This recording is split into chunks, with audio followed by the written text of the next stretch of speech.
Morning student, today we are going to start with the reflection by the spherical surface. Firstly, I explain this diagram. ये एक क्या है, spherical surface है. यहाँ से लेके ऐसे ऐसे एक spherical surface है और इसके बाहर क्या मीडियम है, एयर है. उसका हम रिफ्रैक्टिव इंडेक्स n1 मान के चलते हैं और ग्लास का हम मान के चलते हैं n2. एयर का रेयर मीडियम है और ग्लास का हम डेंसर. सबसे पहले क्या होता है, एक पॉइंट ऑब्जेक्ट लिया O, यहाँ से इंसिडेंट लाइट आती है. इंसिडेंट लाइट ग्लास सरफेस पे P1 पॉइंट पे स्ट्राइक करती है. उसके बाद क्या होगा, मीडियम चेंज हो रहा है तो रिफ्रैक्शन होगा. रिफ्रैक्शन हुआ और लाइट इस डायरेक्शन में मूव की और प्रिंसिपल एक्सिस को यहाँ पे स्ट्राइक की. और ये क्या पॉइंट है, आई पॉइंट हमें मिला जो कि इमेज है ऑब्जेक्ट का.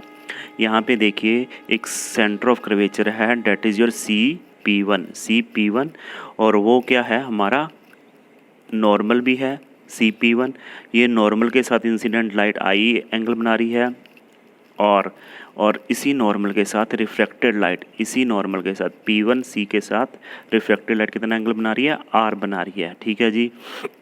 अब हमें पता है किसी भी इमेज को बनाने के लिए हमें एटलीस्ट कितनी लाइट चाहिए, रिफ्रैक्टेड लाइट 2 चाहिए. एक तो रिफ्रैक्टेड लाइट जो पोल से पास करेगी, P पॉइंट पोल है, पोल से पास करके यहाँ पे मीट करेगी. और दूसरी लाइट क्या है, यहाँ पे इंसिडेंट हुई, रिफ्रैक्टेड यहाँ पे हुई.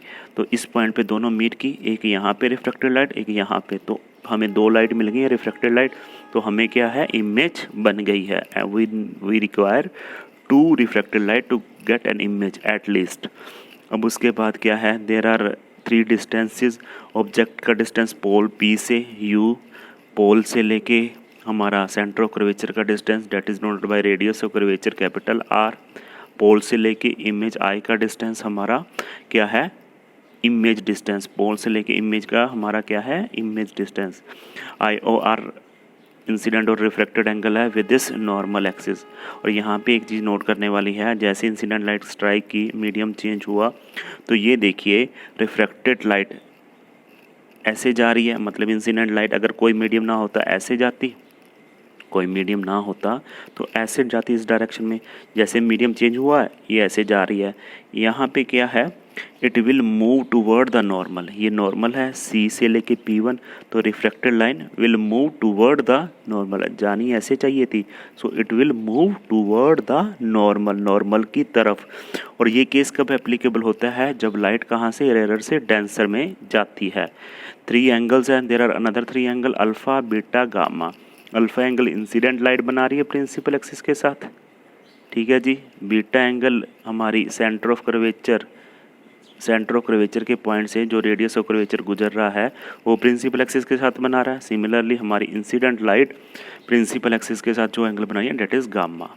Late there be a point object that is O, make image at I. Clear.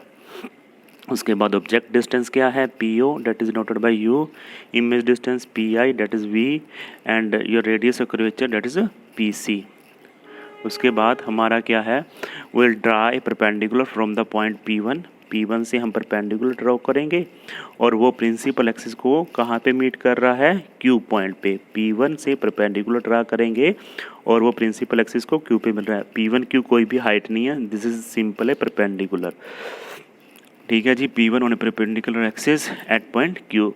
Distance such as U, V, R that are taken with respect to P और now will take with respect to Q because distance PQ is very small. क्या कहना चाह रहा है, P से जो distance लिए हमने, जैसे कि U, V, R सारे P से हैं, PO, PI, PC. अब वही डिस्टेंस हम Q से लेंगे. क्यों, PQ is very small, PQ is very small. So P और Q हम क्या मान रहे हैं, एक सेम ही पॉइंट है, सेम पॉइंट है. कहने का मतलब OP is equal to OQ, PC is equal to QC, PI is equal to QI. ठीक है जी. ये जो डिस्टेंसेस हैं, ये जो डिस्टेंस है वेरी स्मॉल है. Q और P एक ही जगह मान रहे हैं, एक ही जगह लाई कर रहे हैं. So this distance lie at the same point PQ. तो OQ is equal to U, QC is equal to R, QI is equal to V.